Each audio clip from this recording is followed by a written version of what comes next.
네, 안녕하십니까. 의대 증원 정책과 전공의 파업의 경제적 파급 효과 토론 사회를 맡은 최한나입니다.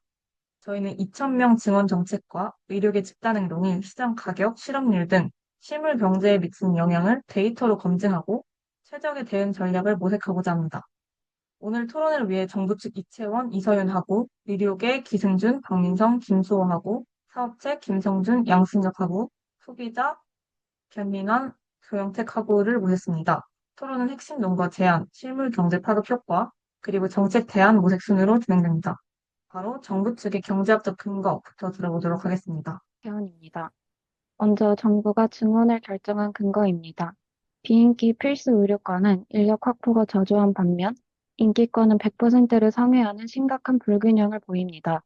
또한 오른쪽 그래프처럼 우리나라는 의료 이용량은 OECD 최상위권인데 의사 배출수는 최하위권인 수급 불일치 상태입니다. 이에 정부는 공급 곡선의 우측 이동을 통해 해법을 찾고자 합니다. 공급이 늘어나면 경제학적으로 의료 서비스의 균형 가격은 하락하고 거래량은 늘어나 사회적 후생이 증가합니다. 특히 증원 인원의 70%를 비수도권에 배정하여 지역 간 의료 격차를 현재 1.6배에서 1.3배 수준으로 완화하고자 했습니다. 그리고 의료계 파업이라는 큰 충격을 계기로 정부는 다음과 같이 새로운 대응책을 내놓게 되었습니다. 의료 시장은 정부의 비대칭성과 외부 효과가 존재하는 대표적인 시장 실패 영역입니다. 따라서 시장에만 맡겨두면 필수 의료 기피와 지역 격차가 심화될 수밖에 없기에 정부의 개입과 인력 공급 확대는 경제학적으로도 정당한 조치입니다. 정부 측 이서윤입니다. 이어서 저는 수요의 폭발적 증가와 공공성 측면에서 근거를 보완하겠습니다. 화면의 그래프처럼 한국은 초고령 사회로 진입하며 노인 인구가 급증하고 있습니다. 즉, 폭증하는 의료 수요를 감당하기 위해서라도 공급 확대는 선택이 아닌 필수입니다. 이를 위해 정부는 화면의 표와 같이 공공의대 신설과 지역의대 중심의 정원 배정을 구체적인 대응책으로 수립했습니다. 인천, 전남 등 의료 취약지에 공공의대 설립을 추진하며 인프라를 확충할 계획입니다. 이 정책이 필요한 이유는 명확합니다. 첫째, 공급 측면에서 우리나라 공공의료기관 비율은 5.2%로 OECD 평균 57%에 비해 턱없이 낮아 민간 의존도가 기형적으로 높습니다. 둘째, 소비자 측면에서 가게가 직접 부담하는 의료비 비중이 너무 높습니다. 정부는 공공의료 비중을 늘려 국민의 경제적 부담을 경감시키고자 합니다. 종합적으로 평가하자면 이번 대책은 의료 공급 확대와 사회의 후생 증가라는 긍정적인 효과가 기대됩니다. 하지만 공공의료 확충 과정에서 재정 부담과 인력이 다시 민간으로 유출될 가능성에 대해서는 면밀한 보완책을 마련해 나가겠습니다. 네, 정부는 수급 불균형 해소와 공공성 강화를 강조했는데요. 이번에는 의료계 입장을 들어보도록 하겠습니다. 의료계 김수호입니다. 의료계는 이번 사태의 원인을 수적 부족이 아닌 구조적 불균형으로 진단하며 크게 세 가지 문제를 지적해 보고자 합니다. 첫째, 지역 간 불균형입니다. 현재 한국 의료의 문제는 의사 수가 아니라 의사가 어디에 있는가입니다. 비수도권의 인프라의 처우 개선 없이 정원만 늘린다면 늘어난 의사들은 결국 정주 여건이 좋은 수도권 대형 병원으로 쏠리게 됩니다. 즉, 지역 수가 인상과 근무 환경 개선이 선행되어야 합니다. 둘째, 전공 선택의 불균형입니다. 생명을 다루는 필수과, 내외산소가 기피되는 이유는 저수가, 고강도 노동, 높은 법적 책임 때문입니다. 이 근본 원인을 해결하지 않고 인원만 늘리면 신규 인력은 상대적으로 편하고 돈이 되는 인기과로만 더 몰리게 되어 필수 의료 공백은 오히려 심화될 것입니다. 다음 슬라이드를 보시면 그래프를 보면 아시다시피 정책 발표 전에는 내과와 같은 필수과의 인기가 그래도 있던 것을 볼 수 있지만 정책 발표 후에는 아직 과를 결정하지 못한 경우가 전에 비해서 훨씬 더 많아졌다는 것을 볼 수 있습니다. 그리고 세 번째로 단순 증원의 한계입니다. 현재 저수가 체계는 필연적으로 박리담회식 진로를 유발합니다. 이런 구조적 개선 없이 인원만 늘린다면 의대 교육 인프라 부족으로 인해 결국 교육의 질 저하와 환자 안전 위협이라는 부작용만 낳을 것입니다. 이를 데이터로 증명하겠습니다. 화면의 그래프를 보십시오. 한국의 외래 진료 횟수는 OECD 평균의 3배에 달합니다. 의사 수가 부족한 게 아니라 기형적으로 진료량이 많아 인력이 부족해 보이는 착시일 뿐입니다. 공급과 수요 측면에서 나눠보면 문제는 더 명확해집니다. 공급 측면에서 부족한 것은 전체 의사가 아니라 필수 의료와 지방 의료라는 특정 영역입니다. 정원 확대만으로는 이 불균형을 해결할 수 없습니다. 수요 측면에서도 고령화로 의료 이용이 급증하는 상황에서 구조적인 수요 관리 없이 공급만 늘리는 것은 단기 처방에 불과합니다. 경제적 영향 또한 우려스럽습니다. 단기적으로 접근성은 좋아질지 몰라도 공급자 유발 수요로 인해 의료비가 상승하고 결과적으로 건강보험 재정 부담이 심화될 위험이 큽니다. 종합하자면 현재 갈등의 본질은 원인 진단의 차이에 있습니다. 정부는 양적 확대를 해법으로 제시하지만 의료계는 전달 체계와 수가 문제라는 구조적 개편 없이는 악순환이 반복될 것이라 경고합니다. 의료계의 목소리는 단순한 이익 추구가 아닌 구조적 문제 해결을 위한 제안입니다. 결론입니다. 정원 확대 자체가 불가능하다는 것이 아닙니다. 하지만 순서가 틀렸습니다. 공급, 수요, 보상, 전달 체계 구조적 문제를 먼저 개선할 때 비로소 증원의 효과가 나타나고 한국 의료의 지속 가능성도 담보될 수 있을 것입니다. 감사합니다. 네, 양측의 입장을 잘 들었습니다. 정부는 공급 확대를 통한 시장 균형 회복을, 의료계는 구조적 불균형 해소를 최우선 과제로 삼으며 맞서고 있습니다. 그렇다면 이러한 정책 변화와 갈등이 실제 시장 지표에는 어떤 파장을 일으키고 있을까요? 먼저 정부 측에서 말씀해 주시면 되겠습니다. 시간 관계상 빠르게 압축적으로 말씀드리겠습니다. 의대 증원으로 공급 곡선이 이동하면 장기적으로 가격 하락과 총잉여 증가가 나타납니다. 의사는 고숙련 인적 자본이기에 실험을 우려는 다음과 같은 이유로 낳습니다. 반면 파업은 비탄력적인 의료 시장에 즉각적인 가격 급등을 초래하며 장기화 시 금융권의 위험 프리미엄 상승으로 병원 대출 금리가 오를 수 있습니다. 이어서 저는 시차를 강조하겠습니다. 가격은 의사 양성 기간 탓에 단기적 하락은 어렵지만 장기적으로는 안정될 것입니다. 이자율 또한 재정 지출 확대로 단기 상승할 수 있으나 장기적으로는 산업 성장으로 상쇄됩니다. 다만 파업 장기화 시 병원 일반직 종사자들의 고용 불안은 경계해야 합니다. 네, 그럼 이번에는 사업자 측의 분석을 들어보도록 하겠습니다. 안녕하십니까. 기업체 관점 발표를 맡은 양승혁입니다. 기업에게 의대 증원과 파업은 단순한 사회 이슈가 아닙니다. 생산, 고용, 투자를 결정짓는 직접적인 경제의 변수입니다. 파업은 단기적인 불확실성을, 의대 증원은 장기적인 시장 확대의 신호를 의미합니다. 이 두 신호가 기업에 미치는 영향을 분석해 보겠습니다. 먼저 의대 증원의 의미입니다. 정부의 2,000명 증원은 향후 10년 내 예상되는 의사 부족을 해결하기 위한 구조적 공급 확충 정책입니다.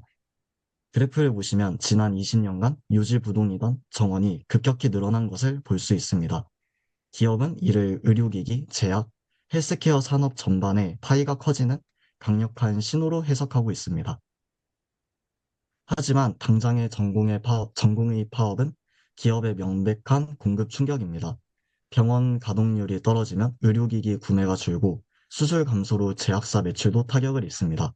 더 큰 문제는 이러한 의료 공백이 소비 심리와 기업 투자 심리까지 위축시킨다는 점입니다. 화면의 그래프처럼 파업 기간 병원 가동률은 급락했고 이에 따라 산업별 매출도 요동치는 것을 확인할 수 있습니다. 거시경제 지표도 흔들립니다. 파업은 단기적으로 의료비를 상승시키고 병원 및 연관 산업의 고용을 위축시킵니다. 그래프의 흐름을 보십시오. 파업 직후 급등했던 의료비와 위축됐던 심리 지표들이 시간이 지남에 따라 점차 안정화되는 모습을 보입니다. 즉, 단기 충격은 불가피하나 장기적으로는 회복될 것임을 시사합니다. 산업별로 파업의 영향 강도는 다르게 나타납니다. 병원의 의존도가 높은 의료기기 산업은 가장 큰 타격을 입고 제약 또한 매출 감소로 피해를 볼 수 있습니다. 반면 그래프에서 유일하게 상승 곡선을 그리는 IT 헬스케어를 주목해보면 의료 공백을 메우기 위한 비대면 진료 수요가 폭발하면서 오히려 수혜를 잇는 반사이익이 나타나고 있습니다. 시선을 장기로 돌리면 기회는 더 명확해집니다. 의대 증원으로 의료 인력이 늘어나면 검사, 수술, 진료의 총량이 증가합니다. 이는 곧 장비 교체 수요와 신약 시장의 확대로 이어집니다. 또한 AI 진단 등 신산업 생태계도 탄탄한 의료 인프라 위에서 본격적으로 성장할 것입니다. 네, 안녕하세요. 사업체 입장을 맡은 김성준입니다. 이를 경제학적으로 분석해 보겠습니다. 파업은 단기 총 공급 곡선을 좌측으로 이동시킵니다. 비용은 오르고 산출량을 줄어드는 부정적 충격입니다. 반면 의대 증원은 장기 총 공급 곡선을 우측으로 이동시킵니다. 그래프가 보여주듯 이는 경제 전체의 생산 능력을 키워 물가는 안정되고 산출량은 늘어나는 이상적인 성장을 의미합니다. 따라서 기업은 세 단계의 대응 전략이 필요합니다. 단기적으로는 재고 관리와 거래처 다변화를 통해 파업 리스크를 방어해야 합니다. 중기적으로는 파업 기간 확인된 비대면 수요를 기회로 삼아 디지털 헬스케어로 전환해야 합니다. 마지막으로는 장기적으로는 R&D와 산업 협력을 강화하여 의대 증원이 가져올 커진 시장을 선점해야 합니다. 정리하면 전공의 파업은 기업에게 단기적 매출 타격을 주지만 의대 증원은 장기적 시장 확장이라는 확실한 기회입니다. 기업은 당장의 리스크를 관리하되 다가올 의료 산업의 구조적 성장에 올라타는 균형 잡힌 전략이 필요합니다. 이상입니다.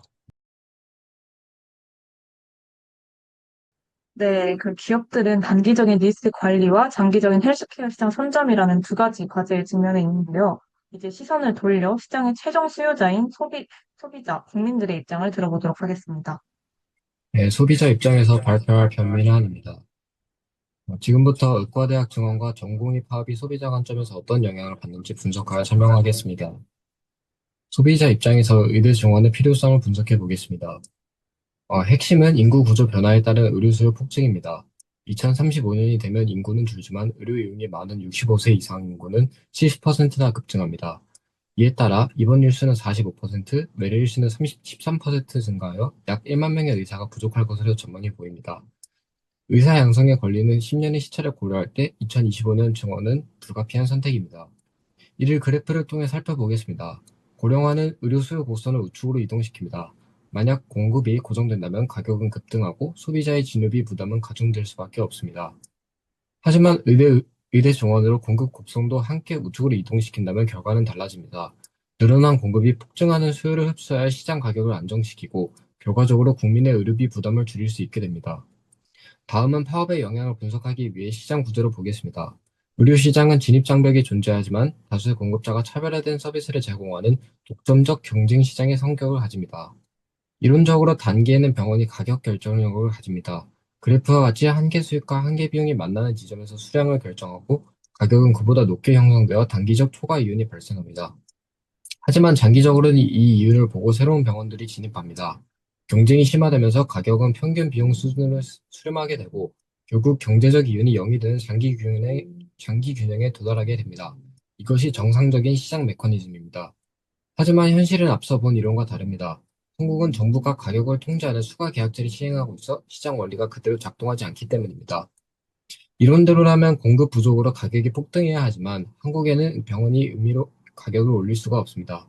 실제로 이번 파업으로 응급 그리고 중증 진료에 대한 가산율은 올랐지만 정작 일반 환자의 진료비 기준인 환산지수는 1.2% 이상에 그쳤습니다. 즉, 정부의 가격 통제 제도가 소비자가 체감하는 직접적인 진료비 폭등을 억제하고 있는 상황입니다. 마지막으로 이자율과 실업률 등 거시경제 변수입니다. 결론부터 말씀드리면 직접적인 영향은 제한적입니다. 2024년 10월 기준금리 인하와 전체 고용자 수 증가는 거시적 경제의 흐름에 따른 것이지 의료 공급 차질이 직접적인 원인이라 보기는 어렵습니다. 경상의료비가 GDP의 8.5%를 차지하지만 이번 사태가 국가 전체의 금리나 고용 지표를 흔들 정도의 충격으로 이어지지는 않았다고 분석됩니다. 소비자 조영택입니다. 다음은 의대 증원 정책과 전공의 파업이 제약 산업에 미치는 영향을 소비자 관점에서 분석하여 발표하겠습니다. 먼저 단기적 충격입니다. 제약 산업을 이해하는 핵심 키워드는 파생 수요입니다. 전문 의약품은 환자가 약국에서 직접 살 수 없습니다. 의사의 수술과 처방이라는 1차 의료 행위가 있어야만 비로소 수요가 발생하는 구조입니다. 그런데 파업으로 상급 종합병원의 수술이 30에서 50%가량 축소되었습니다. 이에 따라 수술의 필수적인 마취제, 수액, 항생제 매출이 즉각적으로 증발하여 제약사의 B2B 매출 구조가 붕괴되고 있습니다. 이를 그래프로 보시면 상황이 더 명확합니다. 보시는 것처럼 가격이 변해서가 아니라 병원 기능이 마비되었기 때문에 수요 곡선 자체가 좌측 D0에서 D1으로 급격히 이동했습니다. 이는 시장의 수요 기반 자체가 무너져 내린 심각한 경제적 손실을 의미합니다. 더 큰 문제는 장기적인 동태적 효율성의 저하입니다. 현재 전공의 부재로 신약 개발의 필수 과정인 임상시험이 중단되고 있습니다.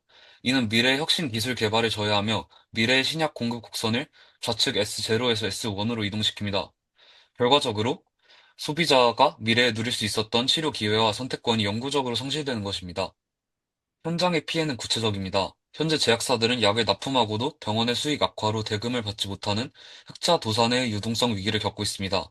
무엇보다 빅5 병원의 임상시험 환자 모집 중단은 더 이상 기존 치료제가 듣지 않는 말기 암 환자나 희귀 질환자들에게는 생명권이 위협받는 문제입니다. 이상입니다. 네, 각 경제 주체들이 겪고 있는 파급 효과에 대한 심도 있는 분석 감사드립니다. 이제 토론의 마지막 순서로 각 주체의 정책 대안에 대한 생각들을 들어보도록 하겠습니다. 소비자 측부터 말씀해 주시면 되겠습니다. 지금부터는 의료 대란이 소비자와 시장에 미친 영향을 분석하고 이에 대한 정책 대안을 제시하겠습니다. 파업의 단기적 충격은 비용의 전가입니다. 예약 취소로 인한 간접 비용이 급증했고 이에 따라 상대적으로 탄력적인 경증 환자 수요는 원격 진료나 지역 병원 같은 대체제로 이동했습니다. 실제로 예약 연기 사례가 40%에 달하며 이는 단순한 불편을 넘어 국민의 건강권을 위협하는 비용으로 돌아오고 있습니다. 이에 따라 시장에서는 대체제로 수요 이동이 일어났습니다. 상급 종합병원의 진료비가 급증하자 상대적으로 접근이 용이한 원격 진료와 지역병원으로 수요가 쏠렸습니다. 그래프를 보시면 대체제 시장의 수요 곡선이 우측으로 이동하여 균형 거래량이 증가했음을 확인할 수 있습니다. 이는 경증 환자를 중심으로 의료 전달 체계가 강제 조정되고 있음을 시사합니다. 이 현상은 가격 탄력성으로도 설명됩니다. 응급 그리고 중증 질환은 비탄력적이기에 어떻게든 대기해야 하지만 경증 질환은 상대적으로 탄력적이기에 동네 병원 또는 비대면 진료와 같은 대체제로 빠르게 이동한 것입니다. 다음으로 정부 정책에 대한 소비자 관점의 평가와 대안입니다. 먼저 정부의 첫 번째 경제 정책 도구인 필수 의료 정책 패키지에 대해 분석하겠습니다. 정부는 필수 의료를 살리기 위해 5년간 10조 원의 재정을 투입하겠다고 했습니다. 경제학적으로는 공급자에게 인센티브를 주어 공급을 늘리려는 보조금 정책이자 국고를 활용한 확장적 재정 정책입니다. 도입 근거는 명확합니다. 현재 응급실 뺑뺑이 등의 의료 공백을 해소하겠다는 것입니다. 수가 인상을 하면 기피하던 필수 의료 분야로 인력이 유입될 것이라는 기대가 깔려 있습니다. 하지만 소비자 입장에서 이는 불공정한 거래입니다. 투입되는 비용은 결국 건강보험료와 세금으로 소비자가 100% 부담하지만 그로 인한 낙수 효과, 즉 필수 의료 유입은 불확실하기 때문입니다. 이 그래프를 보시면 정책의 구조적 한계가 명확합니다. 의료 서비스는 필수제라 수요 곡선 D가 매우 가파른 비탄력적 형태를 띱니다. 정부의 보조금을 투입해 공급을 우측으로 늘리려 해도 실제 진료 횟수 Q의 증가는 미미할 수밖에 없습니다. 반면 점선으로 표시된 가격의 차이를 주목하면 상대적으로 거대한 수직 간격만큼의 비용은 전부 국민의 세금으로 메워집니다. 즉 막대한 재정을 쏟아붓고도 정작 목표로 한 의료 접근성은 제자리 걸음인 불합리한 구조임을 그래프가 보여주고 있습니다.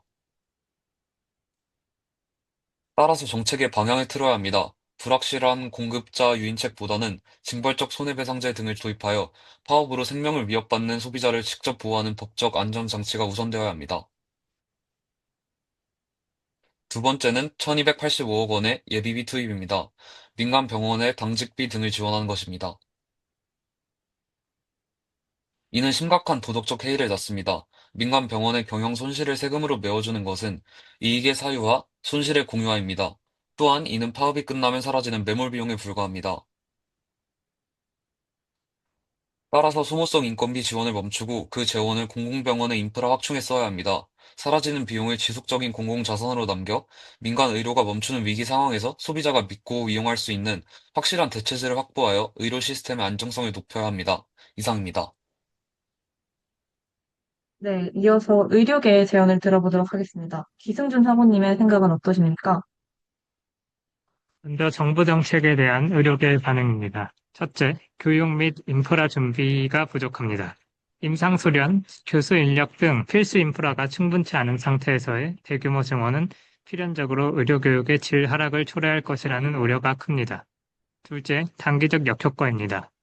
증원 발표 이후 이어진 전공의 파업과 진료 거부는 역설적으로 의료 인력 이탈과 공급 감소를 야기하고 있습니다. 이를 보여주는 사례가 바로 혈액 공급 차질입니다. 전공의 집단 행동 이후 수술이 줄면서 혈액팩 수요 자체가 왜곡되고 소중한 의료 자원이 낭비되는 비효율이 발생하고 있습니다. 셋째, 근본적 문제 미해결입니다. 단순 증원보다 시급한 것은 근무 환경 개선과 전공별 보상 체계 등 구조적 대책입니다. 이것이 선행되지 않으면 증원 효과는 반감될 수밖에 없습니다. 넷째, 전공의 수급 불일치입니다. 의대생이 늘어난다고 해서 곧바로 필수과 전공의가 늘어나는 것은 아닙니다. 현재도 지원율이 떨어지는 상황에서 수련 환경 개선 없이 숫자만 늘리면 인기과 쏠림 현상은 더욱 심화될 것입니다. 결국 구조적 해법 없는 자율 증원화는 미봉책에 불과합니다. 이에 의료계는 세 가지 보완책을 제시합니다. 첫째, 교육 인프라에 대한 사전 점검과 재정 지원입니다. 교수 확보와 시설 확충을 제도화하여 교육의 질을 담보해야 합니다. 둘째, 확실한 유인책 도입입니다. 기피과와 비수도권 근무에 대한 파격적인 인센티브를 통해 증원된 인력이 필요한 곳으로 흐르도록 배분 경로를 만들어야 합니다. 셋째, 전공의 수급 관리 병행입니다. 전공의 정원 확대와 수련체계 개판을 통해 의대생 증가가 곧 전문의 배출로 이어지는 선순환 구조를 만들어야 합니다. 결론입니다. 인프라 보강과 구조적 개선 없는 양적 확대는 허상입니다. 수적 확대와 질적 개선이 반드시 동시에 이루어져야 함을 강조하며 발표를 마칩니다.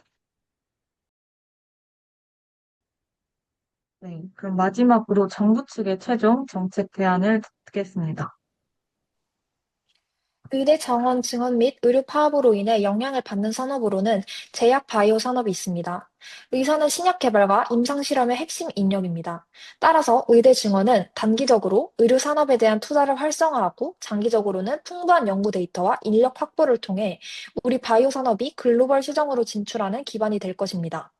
반면 파업이 장기화될 경우 임상 실험 지연과 투자 심리 위축으로 산업 전반이 침체될 위험이 있습니다. 다만 의료 공백을 메우기 위한 비대면 의료 서비스 분야는 일시적으로 성장할 가능성이 있습니다. 이를 뒷받침하기 위해 정부는 확장적 재정 정책을 펼치고 있습니다. 2030년까지 의대 정원 증원과 교육 여건 개선을 위해 총 5조 원의 예산을 투입할 계획이며 당장 2025년에도 약 4,877억을 배정했습니다.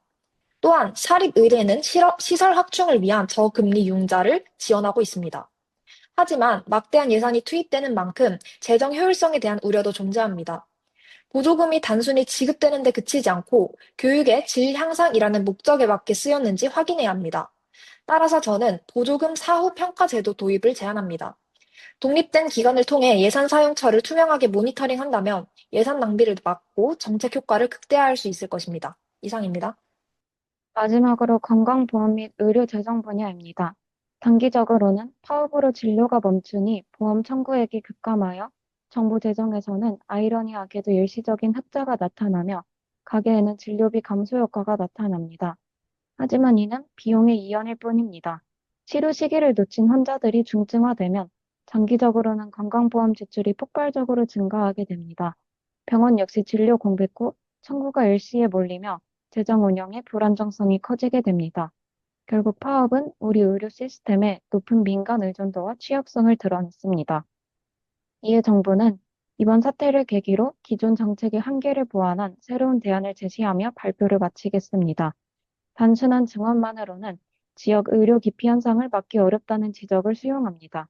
따라서 저희는 의사 이주 보조금과 장기 근속 인센티브를 신설하여 지역 의료를 강화하겠습니다.